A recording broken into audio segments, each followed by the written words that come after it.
What you want, do what you want, be what you want. And it's always the same! I mean, rock and roll is ridiculous.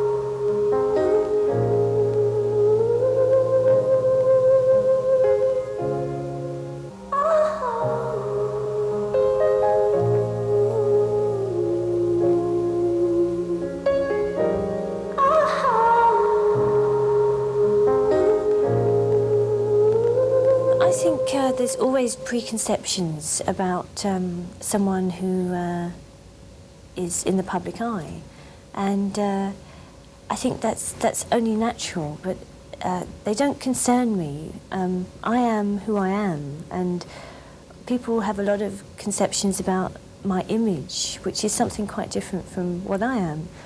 And I really like the idea of my work speaking for me, not me speaking for me. I think my work says a lot more interesting stuff than I ever could, and it's more eloquent, and that's what I feel I have to offer the world. I don't feel that what I have to say personally is that interesting, and it's not something that I have enthusiasm about. It's not fun for me. I don't really enjoy it.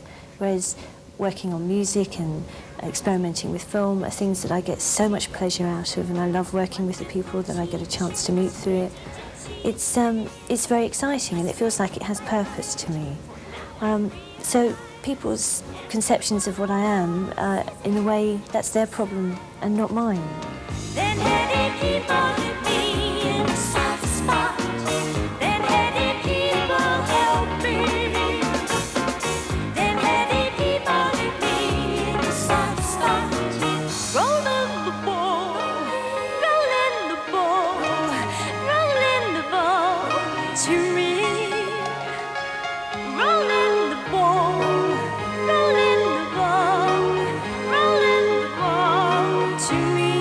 Aggressive business person. We hear stories that on the first album, a very young Kate Bush insisted Wuthering Heights be the first single against some resistance. Is that true, and are you, in fact, very aggressive about your business? I don't know if I'm aggressive about my business, but I do, a lot of the time, feel strongly about what I want or how I want to see it presented. It is an expression of me at some point, and it seems wrong that as soon as it goes out into the world, it should leave me and my expression behind. Wuthering Heights, I felt, was a much more interesting single than perhaps some that were being suggested at that time. And I just felt it was a good idea at the time to hang out for it. I did feel strongly about it. It certainly paid off. Number one record in the UK, yes, indeed.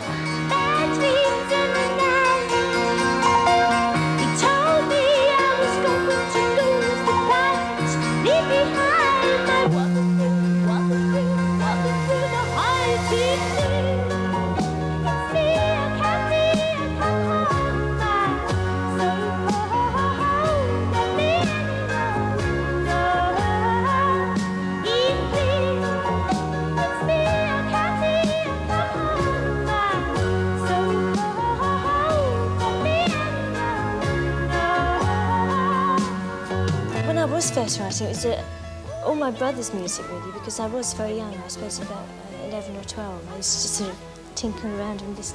My father had this old organ out in the barn, this church organ, and all the mice used to eat the stops. So each day there'd be one less because they'd have chewed their way through it. So and I eventually moved on into the piano in the house. And really, until I got to about 13, I suppose, I wasn't actually, getting... My brothers also had this huge store of old singles that they'd collected, and that was brilliant because I could hear all these records that I'd never heard before that were, hits from, a few years back. And that was brilliant. All this wealth of material just sitting there that I wouldn't have heard otherwise. It was mainly traditional music. This was my brother's main influence, Irish and English traditional music.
Well, I left school and wanted to become involved in dance, but had no qualifications, and saw this fantastic performance by Lindsay Kemp, a performance called Flowers. This is a man who obviously influenced David Bowie quite a bit in his early career. Yes, he did. I think he's influenced a lot of people. And he has his new production of Midsummer Night's Dream. Yes. Yeah. And really, he started it all. He inspired me totally with the idea of movement. I'd never seen anything like it. He was totally brilliant, fantastic. He said so much and didn't say anything. You know, physically, he moved all the time without actually talking. And I started going to his classes, and it was a complete experience for me, and I just felt this was it, this was what I'd been looking for. So in order to be able to control my body, I went to other dance classes and eventually became more involved with the dance than mine, but really only because Lindsay wasn't around to teach anymore. We know our lives so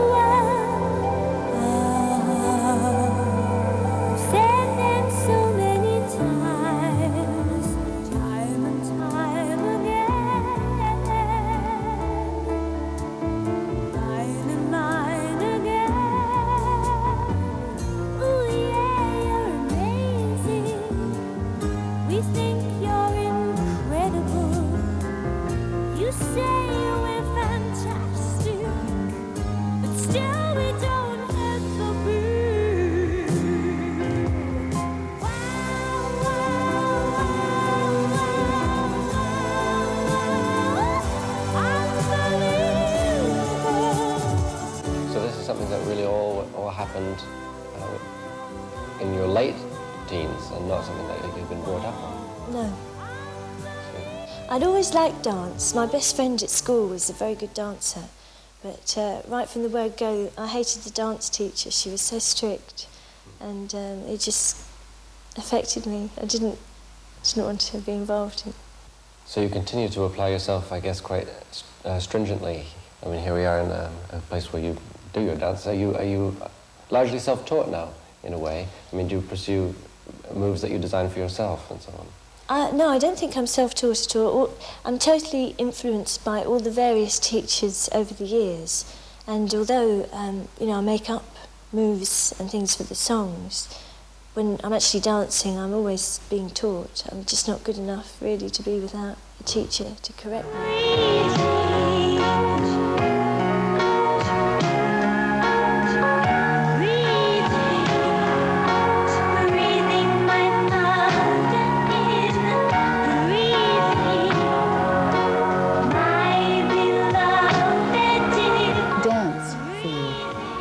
I've seen your progression as a dancer and a singer, and I think, God, she does it all so well. And yet I sense that you have a level of dissatisfaction around your dance. Is that true? Oh, yes, absolutely. I think I have a level of dissatisfaction around everything I do, really.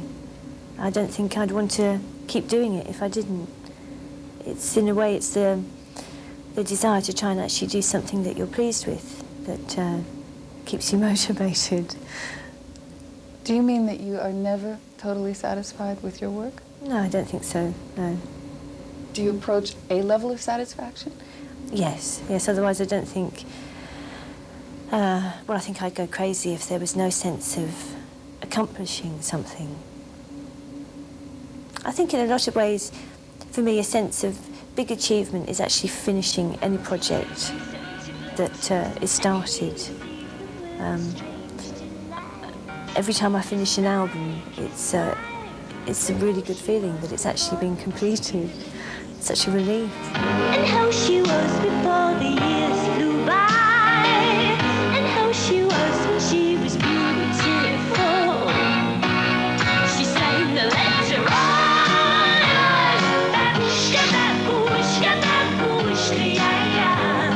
You suffered a fate in the early goings of your career of being somewhat of a pinup girl in the British pop mags. How did you deal with that? I think what worried me was that it was going to stop people taking my music seriously. I've always found it very complimentary if people said that they find me attractive. And my worry is really that it would get in the way of my music. It's not that I find that so much of a problem as that people wouldn't accept my music, but I don't think that has been a problem. I think people do seem to accept my music for its sake. And does your sexuality have a role in your music? Well, I think that's something I find very confusing, because I think the essence of all art is sensuality, and sexuality, I mean, I don't suppose I understand it fully, but I always tend to think that's something that's projected, and that sensuality is really where art is at. It's a much more subtle form of expression. Two parts of me, one that's a very social beast, and the other side of me is probably very quiet and likes to work alone, and in fact can't really work if there's more than a few people around. Do you have special work habits that you subscribe to? You seem like a very disciplined artist, just judging by your work. Do you have a special place you go to work, a certain environment at certain hours? Do you do that? I think the studio has become that disciplined place that I can go to now. It used to be my music room, wherever I had the piano. And I think it's helped me tremendously to actually have an environment where I can go to work. It just makes it that much easier for me to concentrate. Yeah, and do you set hours that you go there? Not actually set hours, it depends how I feel, but normally I'll go there and work for a certain amount each day, depending on how well the ideas are coming through. So it depends.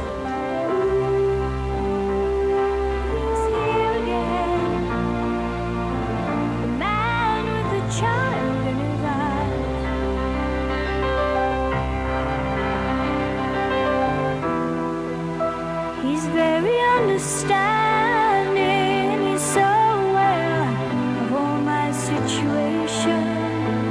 It seems to me that a lot of the early songs that you wrote had to do with what I might call sort of classroom dreaming, sort of daydreaming about exotic lands and far-off places and England's history and that sort of thing.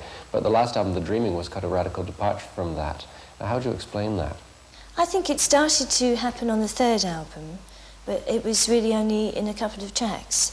And I think things like Breathing, Army Dreamers, The Infant Kiss, they were, in a way, starting on that same route. And I think that's the sort of material, really, that I wanted to try and get to. And on the last album, it was definitely sort of reaching a point where I was feeling pleased with my work artistically, which was a change.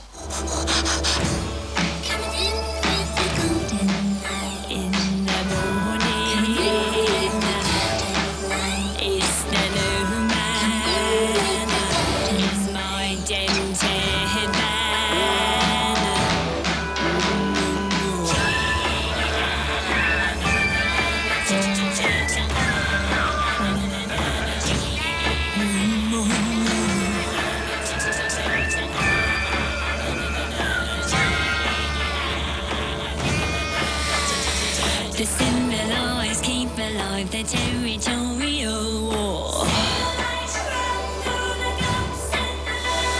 Erase the claim the place and say we dig for our jangle jangles in the bottle and you push them from the pull of the bush. As early as about 1980, you were experimenting with the Fairlight computer musical instrument. Has that changed the way you approach creating music?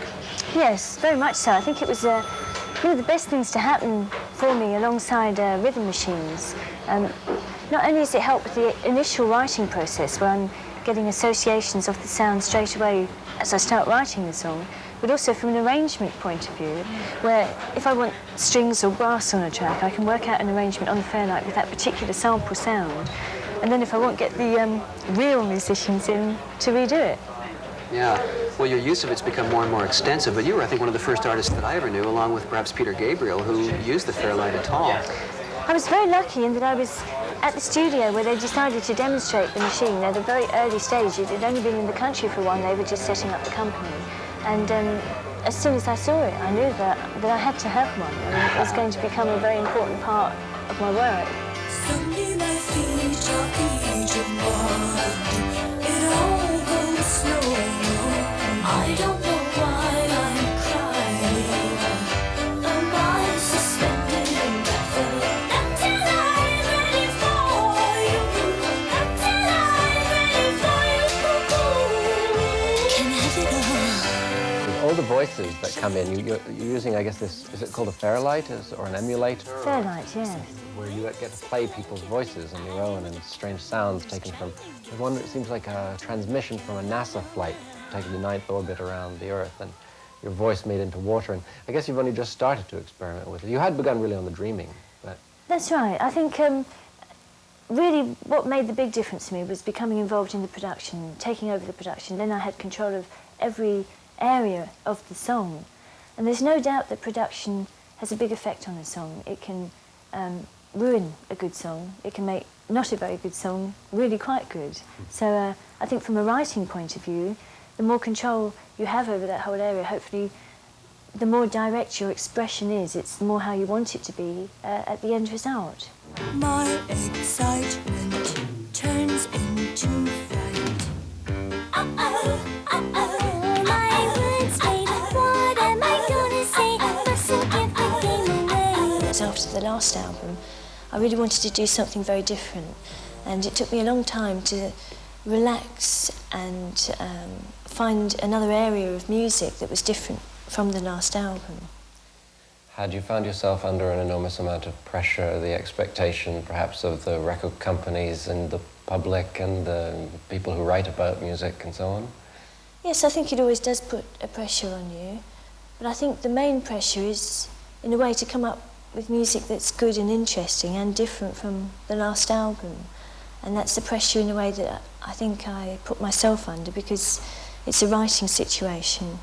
It's when the album is actually released that I think the pressure comes in from the media and other people in a big way. If only could, I'd make a deal with God, and I'd get him to swap our places. Be running up that road, be running up that hill, be running up that building. My favorite video is Running Up That Hill, and I have to ask you, who did the choreography for that? It was a lady called Diane Gray-Cunnett, and she is incredible, most beautiful dancer. And she was a lot of fun to work with. We got on really well. And I think from the minute we started till we finished working together, we didn't stop laughing. It was one of those really fun relationships. Well, the dance in it is just beautiful. I think it's one of the best videos I've ever seen that is able to get dance in it and show it off to its best advantage. It's really nice that you think that, because very much what we wanted to try and achieve was to make it a serious piece of dance, which I didn't feel I'd done up until that point.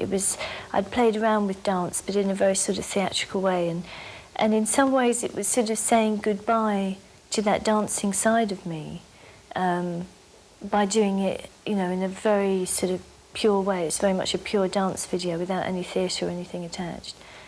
And because I feel very much a shift now from dance into film imagery. So they're two very different things. Not that dance couldn't still be incorporated, but it's not the same attitude. Oh, here I go. It's coming for me through the trees. Oh, help me, someone, help me, please. Take my shoes off and throw them in the lake, and I'll be 2 steps on the water. I think anyone that has any kind of creative outlet is uneasy, and that's what makes them need to express themselves. I think all human beings are uneasy on some level, and you know, how can you not be when we don't really know what we're doing here or what we're meant to do with it? You know, so there's the continual questioning going on, which I think is good. But you know, it's the way human beings are.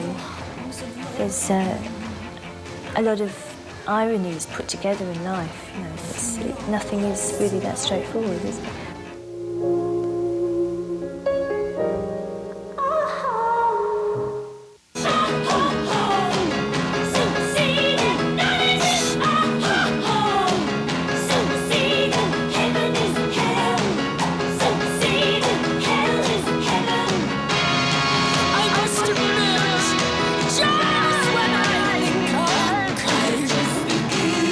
Just when I think I'm clean, I must admit there becomes some big discovery, which in a way I think is used well on the next project. And it's that during that particular album project you're learning how to do it. So I think it's all a big learning process, really. Each time I start an album, it's like a new adventure. It's like starting from scratch in a way. Where does your main strength come from? Come from your family or from your music? I think that's a very difficult question because my family are very important to me and have been around since I was born, whereas my music is something that came much later. But there's such a personal involvement with my music that's very much inspired by people, but it's a very private thing and it's very much a release for me. I think I get a tremendous amount of support from my family, which is very important to me. And I don't know if music supports you. It's not necessarily a comforting thing, but it's like a very close friend, I guess. Don't give up, 'cause you have friends. Don't give up, you're not beaten yet. Don't give up, I know you can make it good. Listening to your albums from the very first to the most recent, there's a change in your voice, and it seems that your voice is lower and a little more aggressive, as if you're working harder at punching out the lyrics. It's very different from the listener, for the listener, as it is for me, because lyrics have always been very important for me. And, you know, all people go through phases of things they try out. And at that period when I made the first album, I was very much experimenting with a higher vocal range. It was just something I wanted to try out. And also the production has a tremendous amount to do with things like that. The voice level, it makes a big difference as to how the voice comes across.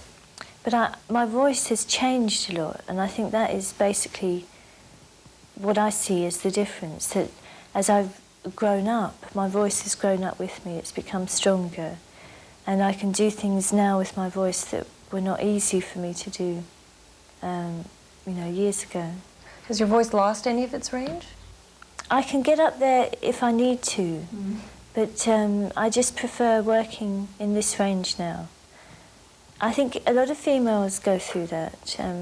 If you listen to Joni Mitchell, her early stuff is very high, and with each album she gets lower and lower.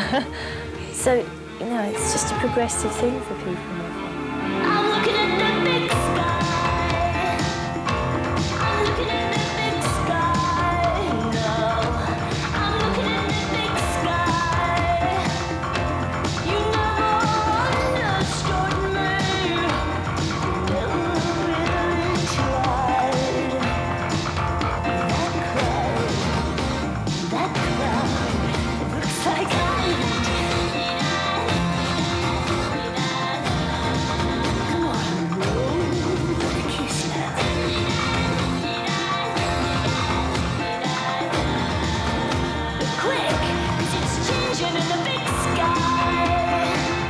Did you start collaborating with her on Dreaming? Was that the first album you worked with her No, on? no, no. I was actually a member of the very first band she had together back in 1977.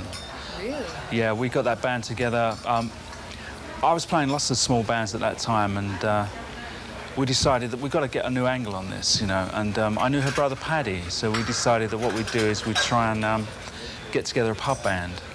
And what we really needed was a different angle. And the different angle we came up with was a female singer. Who did we know that had a good singer? And, oh, of course, Paddy's sister. So she was well into it straight away, you know. We were into the whole thing, you know. We were playing pubs using dry ice and stuff, you know. I mean, for us, it was great, you know. Bloody hell, what's going on here? There's a huge audience, you know. We're playing away. And she was just fantastic. We were doing James and the Cold Gun with dry ice and all that kind of stuff. It was very much an embryonic version of the stage show we did in '79, you know. And that's where I first met Kate. It was way back in early '77 when we had that band together. And I didn't actually contribute too much to her first album, except some artwork on the back. But from the Lionheart album, I was involved in the playing side, you know. And eventually it moved into mixing engineering, essentially. Yeah, that's right. Well, it kind of went along with the whole thing. We wanted to set up a demo studio, so we didn't have to waste money, you know, paying to do demos. So we set up a small 8-track demo studio in one of the barns at her parents' house. And, of course, you know, nobody was interested at all, you know. So I thought, well, somebody's got to do it, so I'll do it, you know. And I really got off on it. I really enjoyed it, you know. As well as the playing, I actually enjoyed getting sounds for people and, you know, exploring the whole possibility. And it ended up that when we did the Lionheart album and the album after that, we found we were trying to recreate the demos all the time. You know, we keep referring back to the demos and saying, well, look, that's got a really nice atmosphere. You know, how come we can't recreate this? And so the logical progression was to turn the 8-track studio into a proper mastering studio and take away the whole demo thing and work straight onto tape, which is what we started to do. And I kind of developed as an engineer along with the studio. As the studio got bigger and more expansive, so did I, basically, you know. And my involvement now is I probably have more involvement than anybody else in what she does, you know. And I say that very modestly because, I mean, I don't really feel that anybody has that much involvement in what she does. It all comes out of her own head, really, you know. We just try and contribute a little bit here and there, you know. It's very important to me to work with people who, ideally, I've worked with a long time. There's many musicians as well as people like Del who, the more we work, the more it's just this sense of, you just know each other so well, you don't really have to communicate with words. You know, a lot of that's all been done years ago. You've got all that out the way.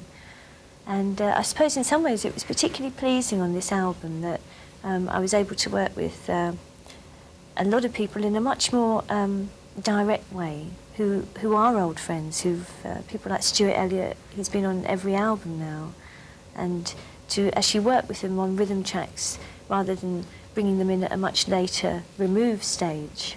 It was really good, and it's very important to me that that I trust the people that I work with, and I feel very comfortable, for instance, working with Del. A lot of what I do is quite personal, and in some ways I'm quite a shy performer about trying ideas out.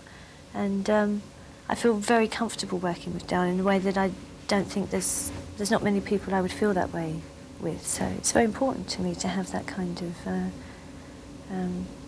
trust in such an intimate situation, because most of the time it's either just myself or Del and myself, and the musicians are brought in at stages, so you know you've got to have good communication.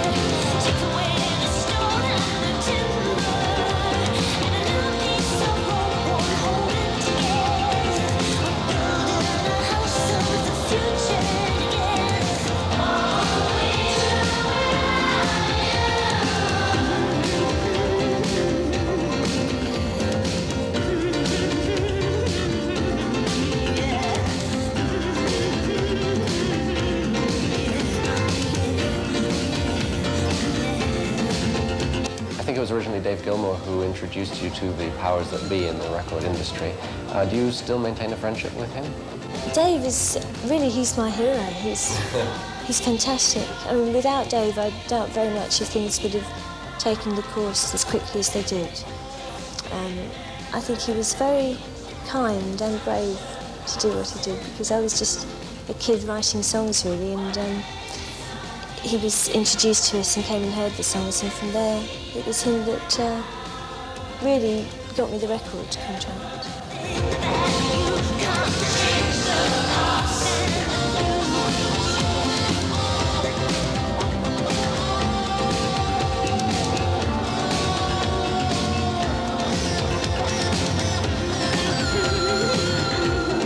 People expect too much sometimes from the personalities that actually make the music, and really I think the work is what should stand up, not the person or the personality.